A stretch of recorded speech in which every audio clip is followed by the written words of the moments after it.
지난 부활절 연합 상회하고 또 부활절 저녁 찬양할 때 맨 마지막 날 음악회를 하는데 보니까는 파리에 예전에는 음악을 해도 제가 성악에 대해서 별로 이렇게 잘하는 사람들이 별로 없다, 이태리나 또 독일에 비해서 그렇게 생각을 했는데, 그날 저녁에 보니까는 꽤 음악을 잘하시는 분들이 많이 있더라고요. 근데 우리 교회는 하나도 없는데 다 어디에 박혀 있는데 저 사람들이 있나, 이런 생각이 좀 들었어요. 그래서 저도 은근히 욕심이 많아가지고 우리 교회는 왜 이렇게 성악하는 사람들이 하나도 없고 그럴까. 그래서 제가 고민하다가 기도를 하기로 했습니다. 그래서 하나님 앞에 직접 성악하는 사람을 보내달라고 기도를 해야 되겠다. 그래서 지난 주간에 내내 이제 예배를 위해서 새벽 예배 때 나가서 기도하면서, 하나님 우리 교회에도 교회의 예배의 음악이 중요한데 물론 뭐 열심히는 하지만 그래도 좀 원래 그 가진 재능이나 뭐 이런 거 있는 사람이, 전공하는 사람이 있으면 좋지 않겠습니까? 하나님 좀 제발 우리 교회도 성악하는 사람 좀 보내달라고 불쌍하게 지난 한 주간 내내 기도를 했습니다. 그래서 이번 주일에 누가 올래나 그랬는데 보니까 아직 소식이 없어요. 그런데 오늘 2부 예배 때 어떤 자매가 한 명 왔어요. 뭐 따지면 이제 그 아버님이 목사님인데 내가 알 수도 있는, 어쩌면 같이 공부를 했는지도 모르는 그런 그 목사님 자녀 한 분이 그 유학을 왔어요. 피아노를 하시는 분인데. 그래서 이렇게 얘기하다가 잘했다, 참 잘했다, 교회에 뭐 하여튼 무조건 열심히 뭐 적응하는 기간 뭐 이런 거 없다, 우리는 바로 그냥 이렇게 교회 생활 충실히 할 수 있도록 이렇게 됐으면 좋겠다, 또 목사님 자녀고 뭐 하니까 얼마나 좋겠어요. 그래서 이제 같이 간식을 하면서 이렇게 얘기를 하다가 들으니까 자기 동생들도 2명 있는데 오고 싶어 한다는 거예요. 근데 그 동생이 2명이 다 성악을 한대. 그래서 알겠다, 오면 다 도와줄 테니까 하여튼 오라고 그래라. 그런데 제가 그 순간에 마치 이렇게 엘리야가 기도하고 눈을 들었을 때 저기서 손바닥만한 구름이 떠오르는 것 같은 그런 기분이 확 드는 거예요. 여러분들 그런 기분 들죠? 오늘 뭐 많이 앉는다고 해서 이렇게 소리가 달라지거나 그러진 않는 것 같지만 우리 그래도 이렇게 성가대가 열심을 하다 보면 하나님께서도 우리가 움직이고 우리가 열심을 내는 것도 있고 하나님이 열심을 내시는 것도 있다고 봅니다. 우리 성가대장님이 많이 기도하신다고 생각이 드는데 저도 기도합니다. 기도하는데 여러분들도 같이 기도하시면 빨리 제가 언젠가 얘기했잖아요. 저기 미국 그 뉴저지에 있는 그 교회에 첼로 하나만 있었으면 좋겠다. 그렇게 목사님이 기도를 했더니 첼로만 7명이 차례대로, 그러다가 나중엔 장한남가 누가 들어와서 완전히 끝내줬다고 그런 얘기를 하는데 저도 한번 기도할 예정입니다. 그래서 끝내 우리 교회에 성악하는 사람들 뿐만이 아니라 어쨌든 너무 그 교회는 성가대나 찬양하는 소리가 좋더라, 사람들에게도 하나님에게도 영광 돌릴 그날을 위해서 멈추지 않고 기도할 테니까 여러분들도 같이 기도해 주시면 좋겠습니다. 성가대원들이 많이 앉아서 감사해서 하는 말씀입니다. 기도하고 있다는 사실을 기억하시고 여러분들이 하시면 좋겠습니다. 야곱의 셋째 아들이 레위이고 레위의 둘째 아들이 고핫이라고 하는 사람입니다.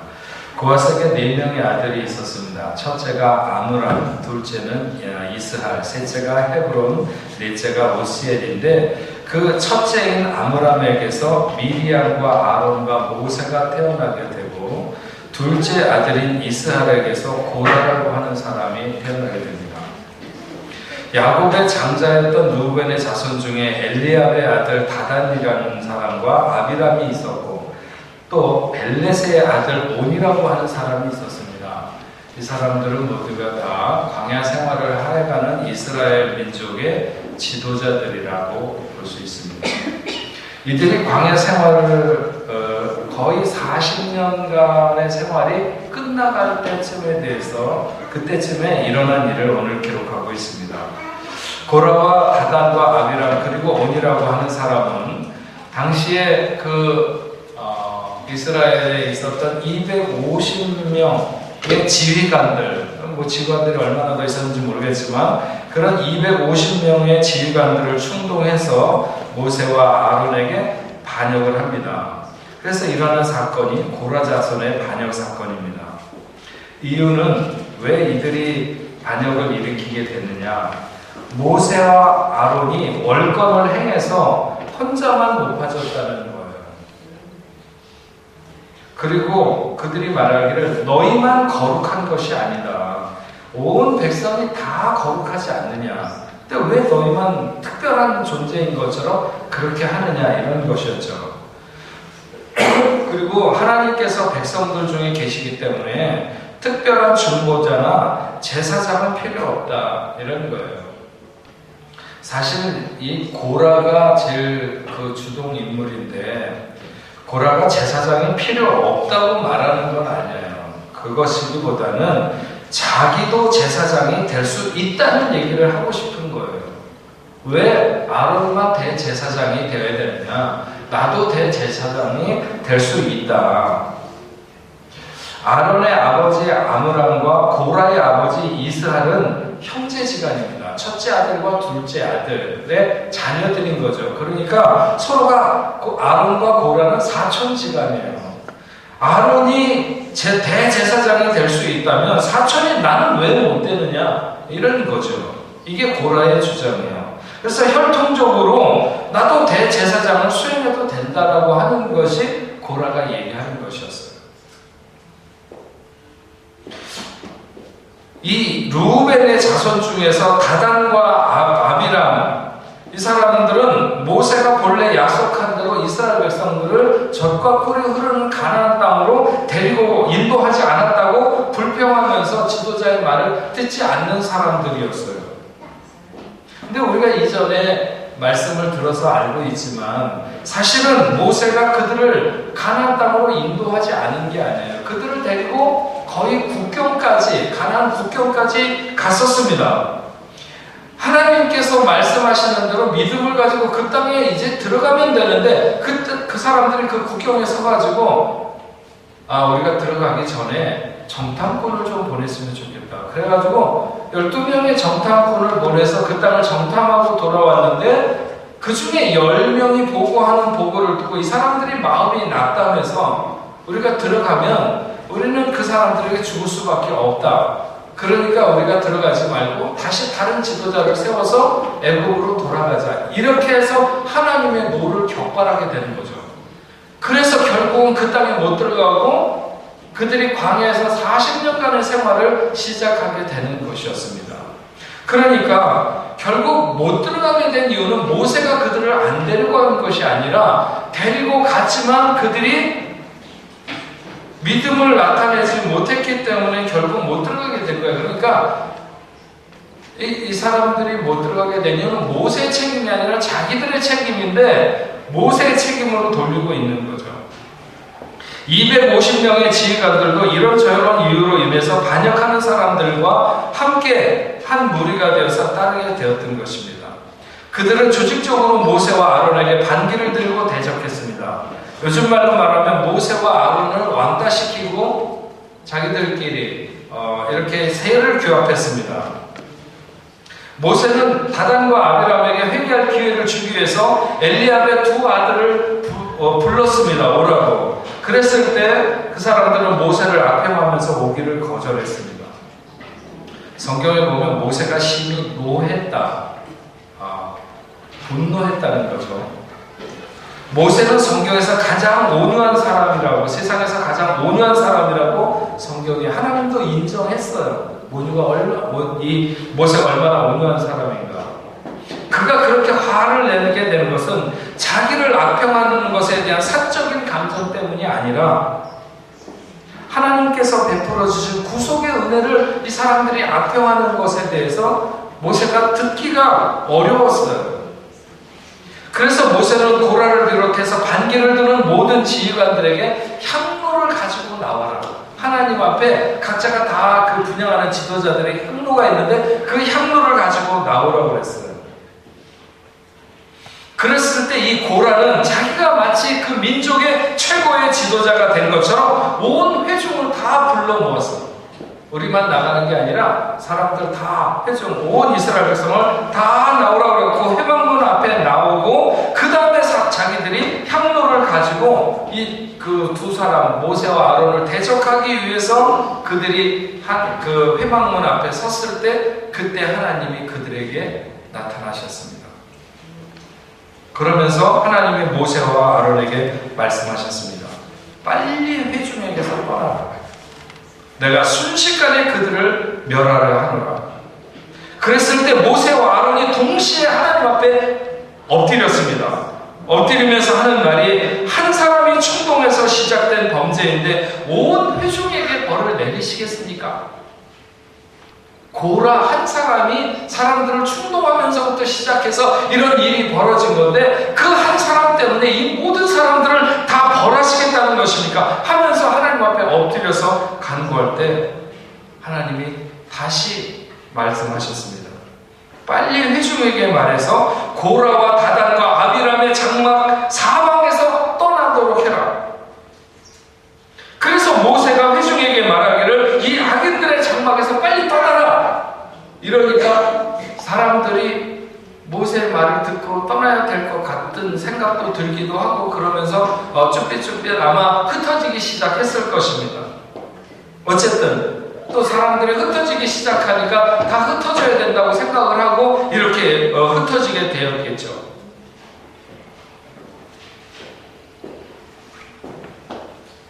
모세는 말했습니다.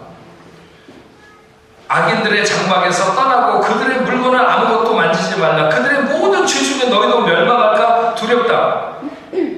그러니까 사람들이 흩어지고 그 장막 앞에는 고라의 자손, 고라와 고라의 그 가족들, 그 다음에 다단이라든지 아비람이라든지 그런 사람들의 가족들만 거기에 다 섰습니다. 그때 모세가 말했습니다. 이 모든 일들이, 이렇게 된 모든 일들이 내 임의로 한 것이 아니라 하나님이 행하신 것을 알리라. 만약 이 사람들이 다른 사람들이 죽는 것 같이 죽고 다른 사람도 당하는 벌 같으면 여호와께서 나를 보내신 것이 아니다. 다시 말하면 이 사람들이 오늘 죽는데 그냥 지금까지 사람들이 죽어왔던 방식, 그게 뭐 어떻게 됐든지 간에 뭐 병들어서 죽는다든지 뭐 어떻게 해서 죽는다든지 이런 방식으로 죽는다면 여호와께서 자기를 보내신 것이 아니라는 거예요. 그러면서 30절에 이렇게 말합니다. 만일 여호와께서 세일을 행하사 땅이 입을 열어 이 사람들과 그들의 모든 소유를 삼켜 산채로 수월에 빠지게 하시면, 수월이라고 하는 것은 지옥처럼 이렇게 그 끝이 없이 떨어지는 어떤 그런 지옥 같은 것을 말하는 것입니다. 그곳에 빠지게 하시면 이 사람들이 과연 여호와를 멸시한 것인 줄을 너희가 알리라. 지금까지 한 번도 이렇게 사람이 죽어본 그런 적이 없는 방식.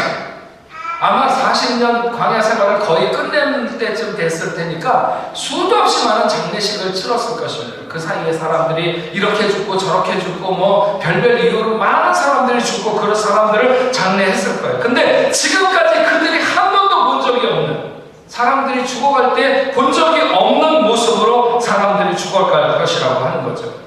즉 땅이 갈라지면서 그들이 산채로 모두가 깊은 죽음의 골짜기에 떨어지게 되면 그들이 하나님을 멸시해서 벌어진 일이라고 하는 것을 너희가 알리라고 하는 것이죠. 이렇게 말하는 모세의 말이 끝나기가 무섭게 고라 자손과 다단과 뭐 이런 사람들이 있었던 이런 그들의 밑이 땅이 갈라지기 시작한 거죠.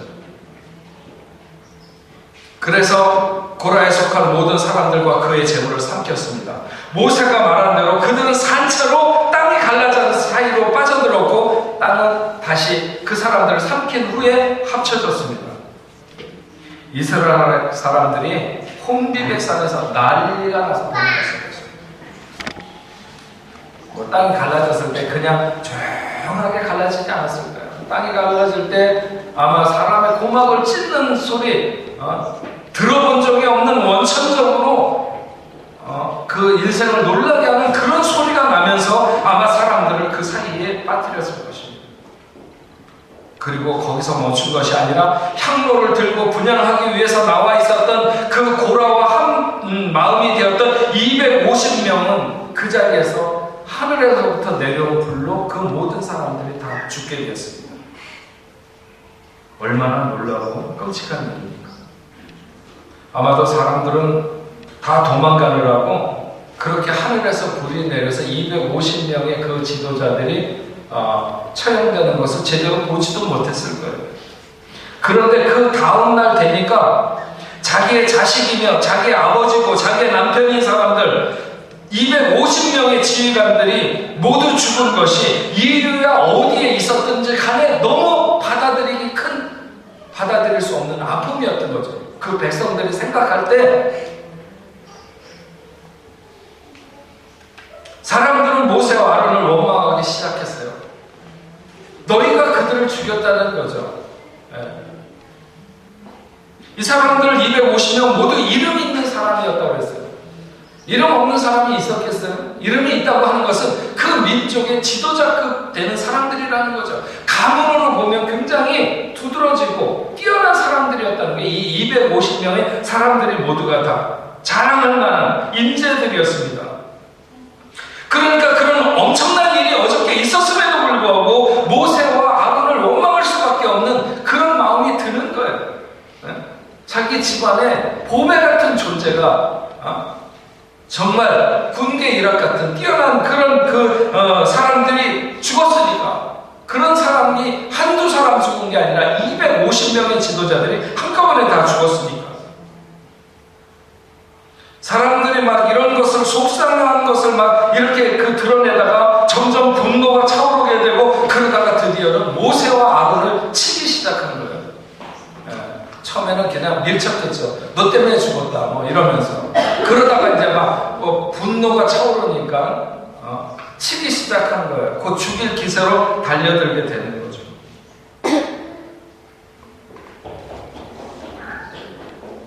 하나님이 나타나셨어요. 도저히 볼 수가 없었는 거죠. 그러면서 모세와 아론에게 빨리 그들에게서 떠나라고 내가 순식간에 그들을 다 멸하겠다고 했습니다. 그러니까 두 사람이 또 얼른 땅에 엎드렸습니다. 그러면서 엎드려가지고 모세가 자기 형에게 말하는 거죠. 빨리 향로를 가지고 와서 제단 불을 담아다가 그곳에 향을 피워서 회중에게로 나아가라. 그래서 그들을 위해서 속죄하라. 여호와께서 진노하심으로 이 땅에 연병이 그러니까 전염병이 이미 시작됐다는 거예요. 아론이 모세가 말한 대로 달려가서 향로를 가지고 회중에게로 달려가서 향을 피워서 가져갔을 때 이미 벌써 병이 백성들 중에 시작된 거예요. 아론이 급하게 향을 피워 백성들을 위해서 속죄했을 때 그는 죽은 자와 산 자 사이에 서게 되었다. 이미 수많은 사람들이 죽어 넘어가고 그리고 아직 죽지 않은 사람들 사이에 그가 섰을 때 그가 피운 그 사죄의 용서를 비는 그 향으로 인하여 여호와의 그 진노가 거기서 멈추게 된 것입니다. 그런데 그때는 이미 하나님의 진노로 14,700명이 목숨을 잃은 그런 순간이었습니다. 이것이 오늘 민수기 16장에 기록된 고라 자손의 반역의 내용과 그 결과입니다. 사실 보면 그 시작은 고라 한 사람의 어떤 욕망과 욕심으로부터 시작되었을 거예요. 나도 제사장이 되고 싶다. 나는 왜 제사장이 안 돼? 뭐 이런 거. 괜찮아 보였을 수도 있어요. 멋진 옷. 제사장의 그 옷은 굉장히 화려했고 무엇을 받든지 간에 어쨌든 고라는 욕심이 났고 그것을 향해서 가고자 하는 욕망이 있었어요. 그러나 그 결과는 15,000명에 가까운 사람들이 목숨을 잃게 된 거죠. 한 명의 욕심으로 인하여 어떻게 15,000명이 거기에 다 달라붙어서 함께 죽느냐는 거예요. 우리는 그 과정에 대해서 관심을 가져야 됩니다. 오늘 1절 말씀 볼까요? 1절에 보면 레위의 증손 고핫의 손자 이스라엘의 아들 고라와 르우벤 자손 엘리압의 아들 다단과 아비람과 벨렛의 아들 온이 당을 짓고, 이렇게 말합니다. 당을 짓고, 당을 짓는다는 말 와이카라고 히브리어로 말하는데, 그리고 그를 취했다, 그가 취했다, 이렇게 술을 먹어서 취하는 게 아니라 누구를 갖다가 자기 편으로 끌어들였다는 거예요. 고라의 일당들이 사람을 끌어들였다는 게 자기 편으로, 자기 의견에 동조하도록 끌어들였다는 거예요. 여러분, 공동체는 파당에 의해서 분열됩니다. 마음이 부패하고 진리를 잃어버리면 다툼이 생기게 됩니다. 그러한 마음들이 자기를 정당하기 위해서 하는 작업은 당을 만드는 것입니다. 파당을 만드는 것. 자기의 의견에 동조하는 사람들을 끌어들이는 거죠. 오늘 본문에 보면 그 중심에 고라가 있는 거예요. 틀림없이 그는 누가 공동체에 불만을 가지고 있는지를 살폈을 거예요. 그래서 살펴보다 보니까 나단이라는 사람, 아비람이라는 사람, 그리고 온이라는 사람, 이런 사람들이 모세와 아론에게 대해서 불평하는 사람들이에요. 그러니까 그 사람들을 자기 편으로 해서 자기 중심축을 키우는 거예요. 처음에는 자기 혼자였는데 그 다음에 이런 사람들을 자기 주변에 중심축을 키우더니 이번엔 각 지휘관들을 끌어들였어요. 그래서 자기와 함께하는 그런 의견에 동조하는 사람들 250명을 만들어서 세를 규합하기 시작했어요. 당을 짓는 것의 위험성이 뭘까요?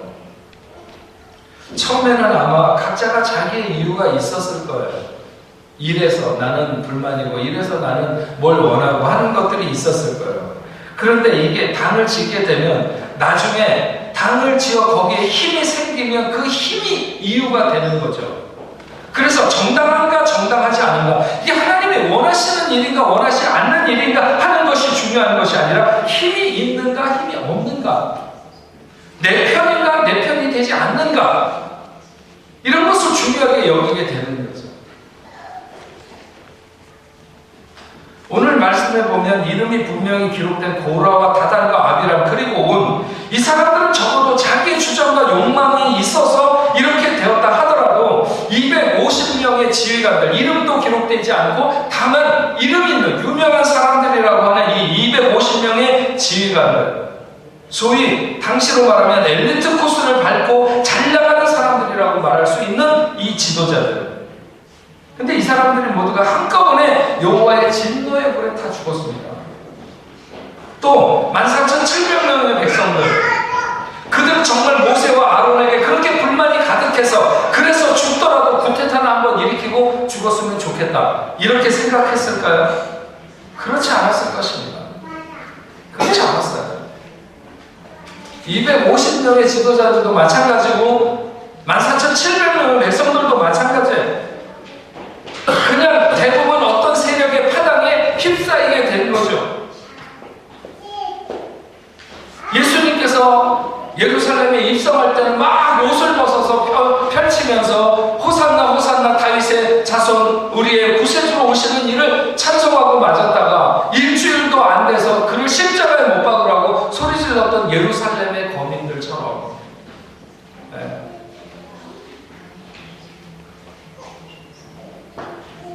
너무 쉽게 무리지어서 동화되는 사람들, 그러나 그 결과는 너무 끔찍한 것이죠. 이 모든 것이 당을 짓는, 그러면서 쉽게 빠져드는 곳에서 일어난 피해라고 말할 수 있습니다. 여러분, 우리가 신앙생활을 하면서 혹은 교회 생활하면서 조심해야 될 것들이 많이 있습니다. 말도 조심해야 되고, 그래서 말을 많이 하는 것도 조심해야 되고, 말을 과장해서 말하는 것도 조심해야 되고, 또 격하게 말하는 것도 조심해야 되고, 많이 알고 있는, 아는 척하는 것도 조심해야 되고, 많이 가진 것을 나타내는 가진 척하는 것도 조심해야 되고, 두루두루 다 조심해야 됩니다. 근데 그 중에서도 가장 조심해야 되는 것은 당을 짓는 것을 조심해야 돼요. 끼리끼리 이렇게 어울리면서 아무리 신앙이 좋은 듯 보여도, 아무리 성품이 얌전한 것 같아도 당을 짓는 것은 하나님의 그 나라, 교회 공동체에 해악을 끼치게 됩니다. 교회 이렇게 성도들 중에 보면 어디에도 잘 끼지 못하고 동화되지 못하는 식구들이 있어요. 그래서 잘 남들이 받아주지 않는 것도 있지만 자기도 잘 끼지 못하고, 이런 분들을 볼 때 안타까워요. 좀 더 친밀하게 잘 이렇게 지내면 좋을 텐데. 근데 그래도 당을 지어서 교회 공동체를 어렵게 하는 것보다는 훨씬 낫습니다. 교회 공동체 안에 당을 지어서 부정적인 언어를 교류하고, 그런 감정을 교류하고, 그런 것을 주고받다가 결국 교회도 힘들어지고 개인도 망가지는 이런 불행이 있어서는 안 되겠습니다.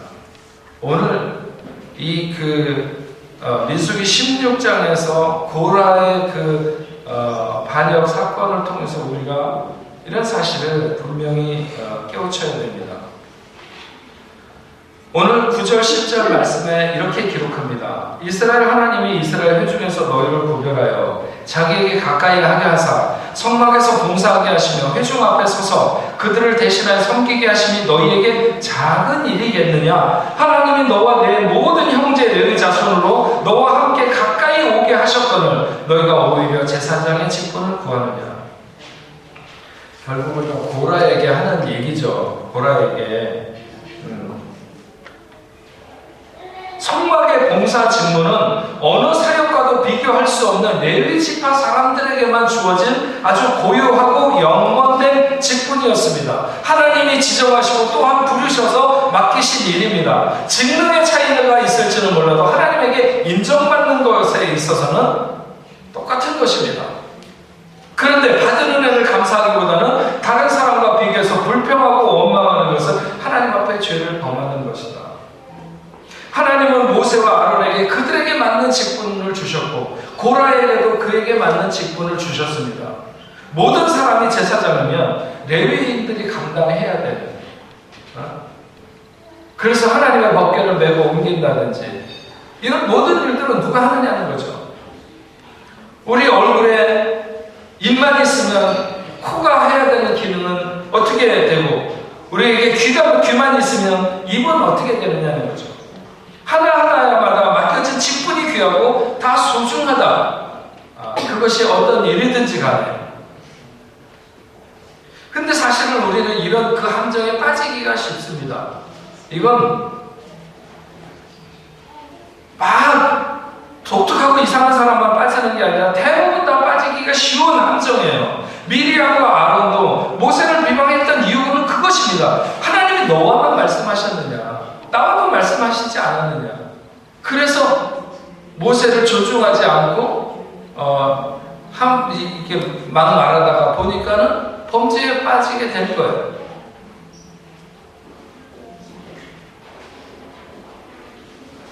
우리가 믿음의 사람들로 좋은 자세, 성도의 마땅한 태도는요, 늘 남을 나보다 낮게 여기는 자세를 가지고 살아가는 것입니다. 내가 가고 싶은 저 자리에 저 사람을 지도자로 세우신 것은 나보다 나은 것이 있어서 하나님께서 저 사람을 세웠겠지, 이렇게 인정할 수 있는 자세.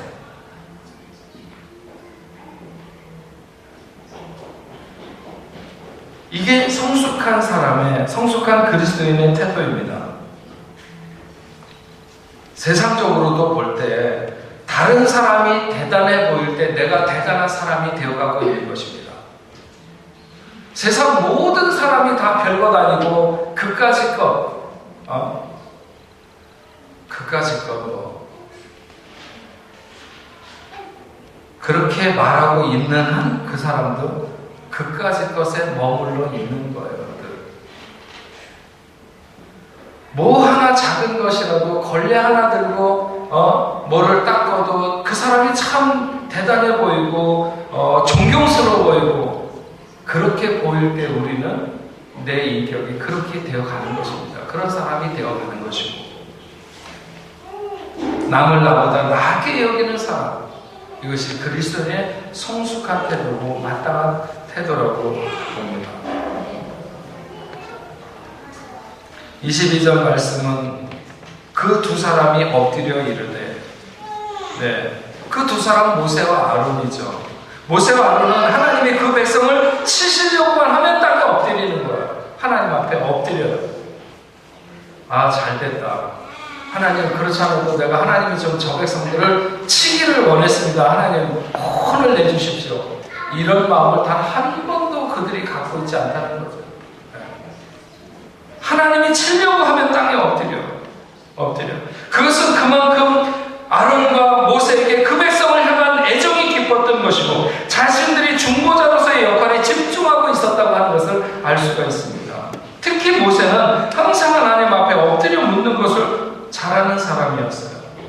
예수님도 늘 아버지 하나님 앞에 물었습니다.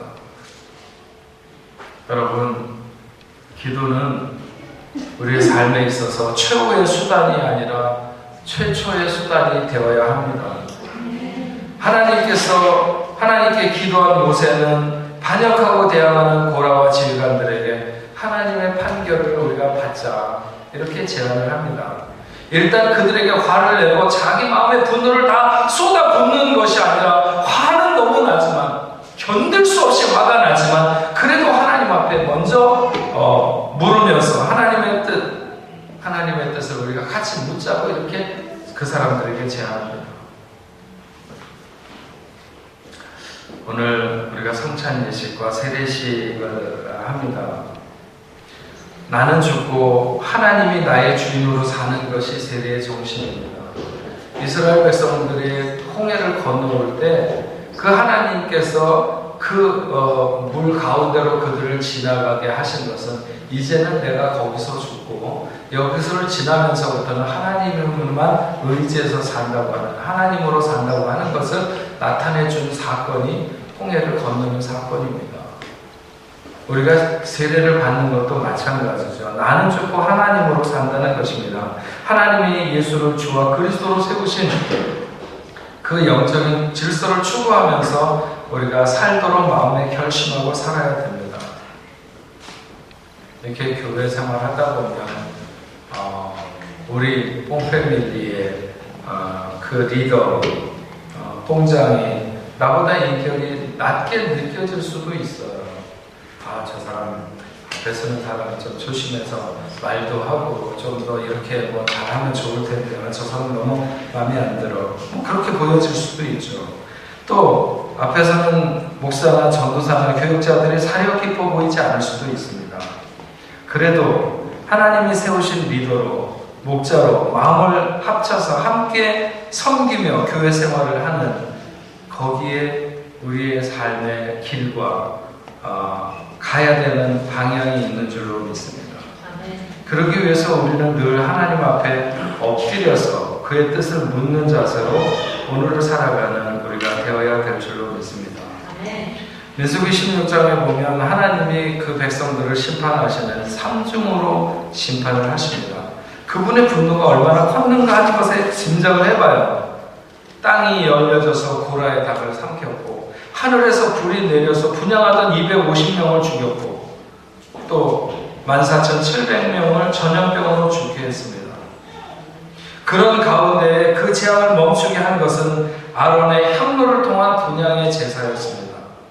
그것은 하나님께 용서를 비는 마지막 방법이었습니다.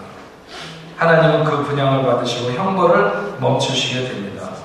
그렇지 않았으면 아마 그 백성들이 다 죽었을 거예요. 민수기 16장 이후로 안 써졌을지도 모릅니다. 향은 기도를 상징하죠. 아론의 역할은 중보 기도를 하는 역할이었습니다. 모든 사람은 하나님의 손에 든 향로 하나가 많은 주인의 손에 들려있는 향로 250대보다도 더 능력이 있다는 사실을 분명히 알게 되었습니다.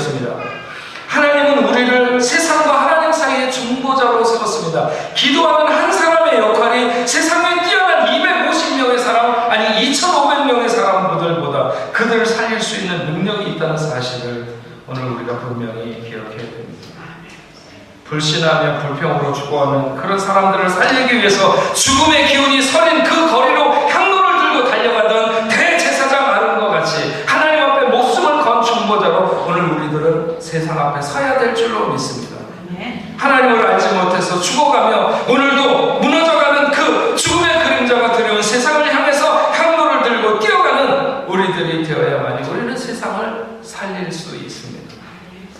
아론처럼 모세처럼 나를 미워하고 나를 시기하는 사람, 나를 공격하는 사람이 있다 할지라도 그들의 영혼을 뽑고 눈물을 흘려서 기도하면서 오늘도 성숙한 하나님의 자녀로 우리가 하나님 앞과 세상 앞에 그 사이에 서 있는 중보자로 서 있는지를 돌아보면서 하나님께 충성된 하나님이 찾으시는 하나님이 세상을 진노를 하시려고 할 때 누군가가 나와서 말려주기를 기대하시는 사사기에 그렇게 말씀하고 있지 않습니까?